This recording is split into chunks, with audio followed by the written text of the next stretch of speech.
Os lanceiros, ostentando escudo e lança, tinham tez bronzeada e trajavam-se com sobriedade, lembrando guerreiros egípcios da antiguidade.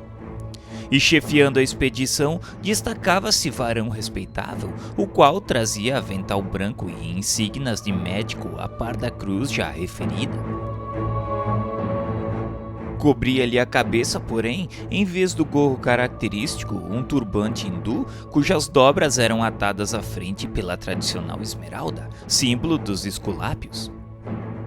Entravam aqui e ali pelo interior das cavernas habitadas, examinando os seus ocupantes. Curvavam-se cheios de piedade junto das sarjetas, levantando aqui e acolá algum desgraçado tombado sob o excesso de sofrimento. Retiravam os que apresentassem condições de poderem ser socorridos e colocavam-nos em macas conduzidas por varões que se diriam serviçais ou aprendizes. Voz grave e dominante de alguém invisível que falasse pairando no ar guiava-os no caridoso afã, esclarecendo detalhes ou desfazendo confusões momentaneamente suscitadas. A mesma voz fazia a chamada dos prisioneiros a serem socorridos, proferindo seus nomes próprios, o que fazia que se apresentassem sem a necessidade de serem procurados aqueles que se encontrassem em melhores condições, facilitando destarte o serviço dos caravaneiros. Hoje posso dizer que todas essas vozes amigas e protetoras eram transmitidas através de ondas delicadas e sensíveis do éter, com o sublime concurso de aparelhamentos magnéticos mantidos para fins humanitários em determinados pontos do invisível. Isto é, justamente na localidade que nos receberia ao sairmos do vale. Mas então ignorávamos o pormenor e muito confuso nos sentíamos. As macas transportadas cuidadosamente eram guardadas pelo cordão de isolamento já referido e abrigadas no interior de grandes veículos à feição de comboios que acompanhavam a expedição. Esses comboios, no entanto, apresentavam singularidades interessantes, dignas de relato. Em vez de apresentarem os vagões comuns às estradas de ferro, como que conhecíamos, lembravam antes meio de transporte primitivo, pois se compunham de pequenas diligências atadas umas às outras e rodeadas de persianas muito espessas, o que impediria ao passageiro verificar os locais por onde deveriam transitar. Brancos, leves, como burilados em matéria específica, habilmente laqueadas, eram puxados por formosas parelhas de cavalos, também brancos. Nobres animais cuja extraordinária beleza e elegância em comum despertariam nossa atenção se estivéssemos em condições de algo notar, para além das desgraças que nos mantinham absorvidas dentro de nosso âmbito pessoal. Dir-se-iam, porém, exemplares da mais alta raça normanda, vigorosos e inteligentes, as belas crinas ondulantes e graciosas, enfeitando-lhes os altivos pescoços, quais mantos de seda níveos e finalmente franjeados. Nos carros distinguia-se também o mesmo emblema azul celeste e a legenda respeitável. Geralmente os infelizes assim socorridos encontravam-se desfalecidos, exânimes como atingidos de singular estado comatoso. Outros, no entanto, alucinados ou doloridos, infundiriam compaixão pelo estado de supremo desalento em que se conservavam. Depois de rigorosa busca, a estranha coluna marchava em retirada até o local em que se postava o comboio, igualmente defendido por lanceiros hindus. Silenciosamente cortava pelos becos e vielas, afastava-se e afastava-se, desaparecendo de nossas vistas enquanto mergulhávamos outra vez na pesada solidão que nos cercava.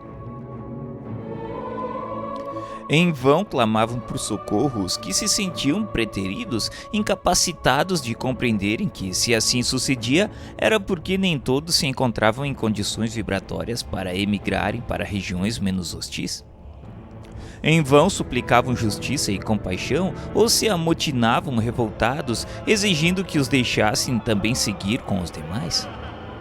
Não respondiam os caravaneiros com um gesto sequer, e se algum mais desgraçado ou audacioso tentasse assaltar as viaturas a fim de atingi-las e nelas ingressar, 10, 20 lanças faziam-no recuar, interceptando-lhe a passagem. Então um coro hediondo de uivos e choros sinistros, de pragas e gargalhadas satânicas, o ranger de dentes comum ao réprobo que estertora nas trevas dos males por si próprios forjados, repercutiam longa e dolorosamente pelas ruas lamacentas, parecendo que loucura coletiva atacara os míseros detentos, elevando suas raivas ao incompreensível no linguajar humano. E assim ficavam, quanto tempo? Ó Deus piedoso, quanto tempo! Até que suas inimagináveis condições de suicida de mortos-vivos lhes permitissem também a transferência para a localidade menos trágica.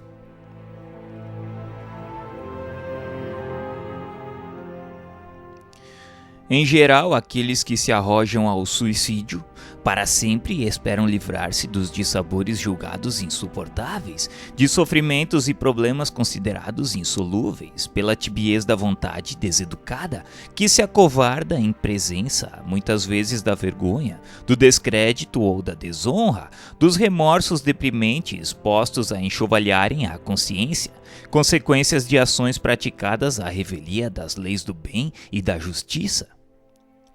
Também eu assim pensei, muito apesar da auréola de idealista que minha vaidade acreditava glorificando-me à fronte. Enganei-me, porém, e lutas infinitamente mais vivas e mais ríspidas esperavam-me adentro do túmulo a fim de me chicotearem a alma de descrente e revel com merecida justiça. As primeiras horas que se seguiram ao gesto brutal de que usei para comigo mesmo passaram-se sem que verdadeiramente eu pudesse dar acordo de mim. Meu espírito, rudemente violentado, como que desmaiara sofrendo ignóbil colapso. Os sentidos, as faculdades que traduzem o eu racional, paralisaram-se como se indescritível cataclismo houvesse desbaratado o mundo, prevalecendo, porém, acima dos destroços, a sensação forte do aniquilamento que sobre meu ser acabara de cair. Fora como se aquele estampido maldito que até hoje ecoa sinistramente em minhas vibrações mentais, sempre que descerrando os véus da memória, como neste instante revivo o passado execrável, tivesse dispersado uma a uma as moléculas que em meu ser constituíssem a vida. A linguagem humana ainda não precisou inventar vocábulos bastante justos e compreensíveis para definir as impressões absolutamente inconcebíveis que passam a contaminar o eu de um suicida logo às primeiras horas que se seguem ao desastre, as quais sobem e se avolumam, envolvem-se em complexos e se radicam e cristalizam num crescendo que traduz estado vibratório e mental que o homem não pode compreender, porque está fora da sua possibilidade de criatura, que mercê de Deus se conservou aquém dessa anormalidade. Para entendê-la e medir com precisão a intensidade dessa dramática surpresa, só outro espírito cujas faculdades se houvessem queimado nas efervescências da mesma dor. Nessas primeiras horas que por si mesmas constituiriam a configuração do abismo em que se precipitou, se não representassem apenas o prelúdio da diabólica sinfonia que será constrangido a interpretar pelas disposições lógicas das leis naturais que violou, o suicida semi-inconsciente, adormentado, desacordado, sem que para maior suplício se lhe obscureça de toda a percepção dos sentidos, sente-se dolorosamente contundido, nulo, dispersado em seus milhões de filamentos psíquicos, violentamente atingido pelo malvado acontecimento. Paradoxos turbilhonam em volta dele, afligindo-lhe a tenuidade das percepções com martirizantes girândolas de sensações confusas.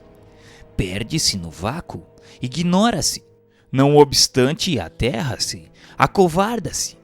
Sente a profundidade apavorante do erro contra o qual colidiu, deprime-se na aniquiladora certeza de que ultrapassou os limites das ações que lhe eram permitidas praticar.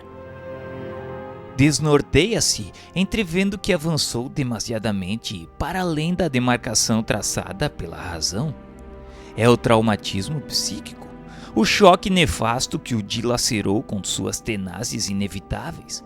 e o qual, para ser minorado, dele exigirá um roteiro de urses e lágrimas, decênios de rijos testemunhos, até que se reconduza às vias naturais do progresso, interrompidas pelo ato arbitrário e contraproducente.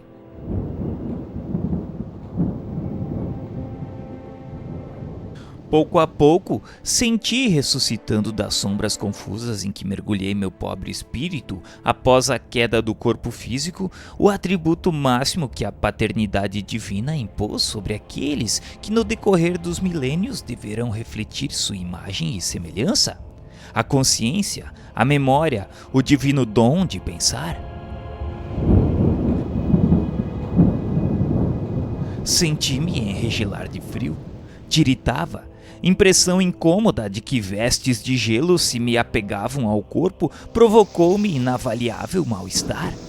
Faltava-me, ao demais, o ar para o livre mecanismo dos pulmões, o que me levou a crer que, uma vez que eu me desejara furtar a vida, era a morte que se aproximava com seu cortejo de sintomas dilacerantes. Odores fétidos e nauseabundos, todavia revoltavam-me brutalmente o olfato. Dor aguda, violenta, enlouquecedora, arremeteu-se instantaneamente sobre meu corpo por inteiro, localizando-se particularmente no cérebro e iniciando-se no aparelho auditivo. Presa de convulsões indescritíveis de dor física, levei a destra ao ouvido direito. O sangue corria do orifício causado pelo projetil da arma de fogo de que me servira para o suicídio e manchou-me as mãos, as vestes, o corpo todo. Eu nada enxergava, porém. Convém recordar que meu suicídio derivou-se da revolta por me encontrar cego, expiação que considerei superior às minhas forças, injusta punição da natureza aos meus olhos necessitados de ver, para que me fosse dado obter pelo trabalho a subsistência honrada e altiva.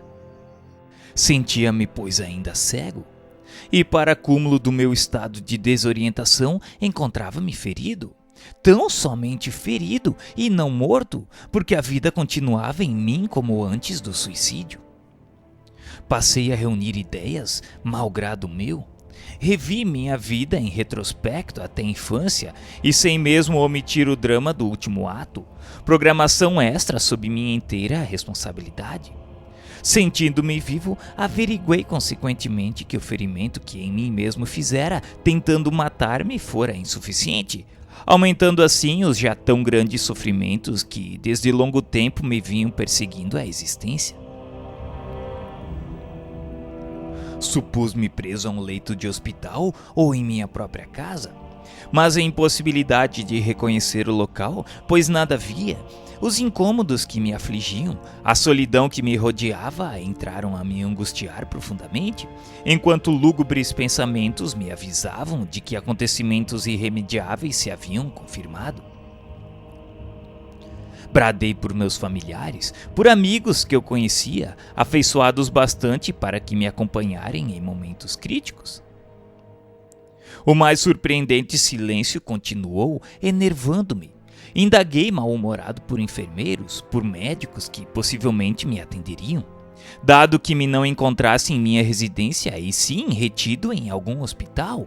Por serviçais, criados, fosse quem fosse, que me obsequiara ou pudessem, abrindo as janelas do aposento onde me supunha recolhido, a fim de que correntes de ar purificado me reconfortassem os pulmões, que me favorecessem coberturas quentes, acendessem a lareira para amenizar a gelidez que me entorpecia os membros, providenciando bálsamos às dores que me supliciavam o organismo, e alimento e água, porque eu tinha fome e tinha sede. Mas com espanto, em vez das respostas amistosas por que tanto suspirava, o que minha audição distinguiu, passadas algumas horas, foi um vozerio ensurdecedor, que indeciso e longínquo a princípio, como a destacar-se de um pesadelo, definiu-se gradativamente, até positivar-se em pormenores concludentes. Era um coro sinistro de muitas vozes, confundidas em atropelos, desnorteadas como aconteceria numa assembleia de loucos. No entanto, estas vozes não falavam entre si, não conversavam. Blasfemavam, queixavam-se de múltiplas desventuras, lamentavam-se, reclamavam, uivavam, gritavam enfurecidas, gemiam, estertoravam, choravam desoladoramente, derramando pranto hediondo pelo tono de desesperação com que se particularizava, suplicavam raivosas socorro e compaixão. Aterrado, senti que estranhos empuxões, como arrepios irresistíveis, transmitiam-me influenciações abomináveis, provindas desse todo que se revelava através da audição, estabelecendo corrente similar entre meu ser superexcitado e aqueles cujo vozerio eu distinguia. Esse coro, isócrono rigorosamente observado e medido em seus intervalos, infundiu-me tão grande terror que, reunindo todas as forças de que poderia o meu espírito dispor em tão molesta situação, movimentei-me no intuito de afastar-me de onde me encontrava para local em que não mais o ouvisse. Tateando nas trevas, tentei caminhar, mas dir-se-ia que raízes vigorosas plantavam-me naquele lugar úmido e gelado em que me deparava. Não podia despegar-me. Sim, eram cadeias pesadas que me escravizavam, raízes cheias de seiva que me atinham guilhetado naquele extraordinário leito por mim desconhecido, impossibilitando-me o desejado afastamento. Aliás, como fugir se estava ferido, desfazendo-me de hemorragias internas, manchadas as vestes de sangue e cego, positivamente cego? Como apresentar-me a público em tão repugnante estado? A covardia, a mesma hidra que me atraíra para o abismo em que agora me convulsionava, alongou ainda mais seus tentáculos insaciáveis e colheu-me irremediavelmente. Esqueci-me de que era homem, ainda uma segunda vez, e que cumpria lutar para tentar vitória, fosse a que preço fosse de sofrimento. Reduzi-me por isso à miséria do vencido. E considerando insolúvel a situação, entreguei-me às lágrimas e chorei angustiosamente, ignorando o que tentar para o meu socorro. Mas enquanto eu me desfazia em prantos, o coro de loucos, sempre o mesmo, trágico, funero, regular como o pêndulo de um relógio, acompanhava-me a singular similitude, atraindo-me como se emanado de irresistíveis afinidades. Insisti no desejo de me furtar à terrível audição, e após esforços desesperados, levantei-me. Meu corpo enregelado, os músculos retesados por entorpecimentos gerais, dificultavam-me sobremodo o intento. Todavia levantei-me, e ao fazê-lo, porém, cheiro penetrante de sangue e vísceras putrefados recendeu em torno, repugnando-me até as náuseas. Partia do local exato em que eu estivera dormindo.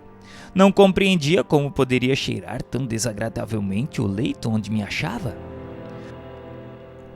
Para mim seria o mesmo que me acolhia todas as noites, e no entanto os odores fétidos me surpreendiam agora. Atribuí o fato ao ferimento que fizera na intenção de matar-me, a fim de explicar-me de algum modo a estranha aflição ao sangue que corria manchando-me as vestes. Realmente eu me encontrava empastado de peçonha, como um lodo asqueroso que dessorasse de meu próprio corpo, empapando incomodativamente a indumentária que usava, pois, com surpresa, surpreendi-me trajando cerimoniosamente, não obstante retido num leito de dor. Mas ao mesmo tempo que assim me apresentava satisfações, confundia-me na interrogação de como poderia assim ser, visto não ser cabível que um simples ferimento, mesmo a quantidade de sangue espargido, pudesse tresandar a tanta podridão sem que meus amigos e enfermeiros deixassem de providenciar a devida higienização. Inquieto, tateei na escuridão com o intuito de encontrar a porta de saída que me era habitual, já que todos me abandonavam em hora tão crítica. Tropecei, porém, em dado momento, num montão de destroços e instintivamente curvei-me para o chão a examinar o que assim me interceptava os passos. Então, repentinamente, a loucura irremediável apoderou-se de minhas faculdades e entrei a gritar e uivar, qual demônio enfurecido, respondendo na mesma dramática tonalidade à macabra sinfonia, cujo coro de vozes não cessava de perseguir a minha audição em interminências de angustiante expectativa. O montão de escombros era nada menos do que a terra de uma cova recentemente fechada.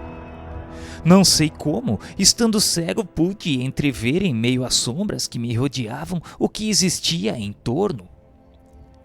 Eu me encontrava num cemitério. Os túmulos, com suas tristes cruzes em mármore branco ou madeira magra, ladeando imagens sugestivas de anjos pensativos, alinhavam-se na imobilidade majestosa do drama em que figuravam. A confusão cresceu. Por que me encontraria ali? Como viera, pois nenhuma lembrança me acorria? E o que viera fazer sozinho, ferido, dolorido, extenuado? Era verdade que tentara o suicídio, mas... Sussurro macabro, qual sugestão irremovível da consciência, esclarecendo a memória aturdida pelo ineditismo presenciado, percutiu estrondorosamente pelos recôncavos alarmados do meu ser. Não quiseste o suicídio, pois aí o tens. Mas como assim? Como poderia ser? Se eu não morrera, acaso não me sentia ali vivo? Por que então sozinho e imerso na solidão tétrica das moradas dos mortos?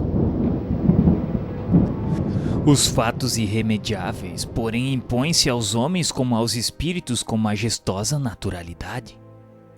Não concluir ainda minhas ingênuas e dramáticas interrogações e vejo-me a mim próprio como à frente de um espelho, morto, estirado num ataúde em franco estado de decomposição, no fundo de uma sepultura, justamente aquela sobre a qual acabava de tropeçar.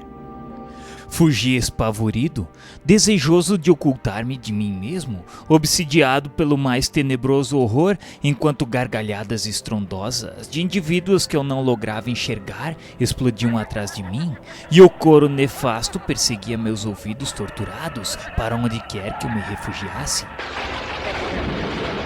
Como louco que realmente me tornava, eu corria, enquanto aos meus olhos cegos se desenhavam na hediondez satânica do meu próprio cadáver, apodrecendo no túmulo, empastado de lama gordurosa e coberto de asquerosas lesmas, que vorazes lutavam por saciar em suas pústulas a fome inextinguível, que traziam transformando-a no mais repugnante e infernal monturo que me fora dado conhecer.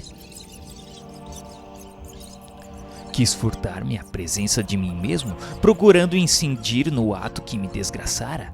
Isso é, produzi a cena patética de meu suicídio mentalmente, como se por uma segunda vez buscasse morrer, a fim de desaparecer na região do que, na minha ignorância dos fatos de além-morte, eu supunha o eterno esquecimento. Mas nada havia capaz de aplacar a malvada visão. Ela era antes verdadeira. Imagem perfeita da realidade que sobre o meu físico espiritual se refletia, e por isso me acompanhava para onde quer que eu fosse, perseguia minhas retinas sem luz, invadia minhas faculdades anímicas, imersas em choque, e se impunha à minha cegueira de espírito caído em pecado, supliciando-me sem remissão. Na fuga precipitada que empreendi e entrando em todas as portas que encontrava aberta a fim de ocultar-me em alguma parte. Mas de qualquer domicílio a que me abrigasse, na insensatez da loucura que me enredava, era enxotado a pedradas sem poder distinguir quem com tanto desrespeito assim me tratava. Vagava então pelas ruas, tateando aqui, tropeçando além, na mesma cidade onde meu nome era endeusado como um gênio, sempre aflito e perseguido. A respeito dos acontecimentos com que minha pessoa se relacionavam, ouvi comentários destilados em críticas mordazes e irreverentes ou repassados de pesar sincero pelo meu trespasse, que lamentavam. Tornei a minha casa. Surpreendente desordem estabelecera-se em meus aposentos. Atingido objetos de meu uso pessoal, meus livros, manuscritos e apontamentos, os quais já não eram por mim encontrados no local costumeiro, o que muito me enfureceu. Dir-se-ia que se dispersara tudo. Encontrei-me estranho em minha própria casa. Procurei amigos, parentes a quem me afeiçoara. A indiferença que lhes surpreendi em torno da minha desgraça chocou-me dolorosamente, agravando meu estado de excitação. Dirigi-me então a consultórios médicos. Tentei fixar-me em hospitais, pois que sentia febre e loucura.